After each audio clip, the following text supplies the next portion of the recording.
আয়াত ১৬ ওয়াল্লাযানি ইয়াতিয়ানিহা মিনকুম ফাআযুহুমা ফাইন তাবা ওয়া আসলাহা ফাআরিদু আনহুমা ইন্নাল্লাহা কানা তাওয়াবার রহিমা।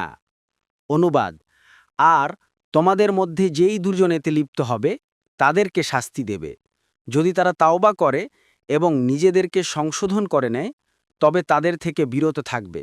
নিশ্চয়ই আল্লাহ পরম তাওবা কবুলকারী, পরম দয়ালু। তাফসীর ১ নং ফুটনোটের বিবরণ।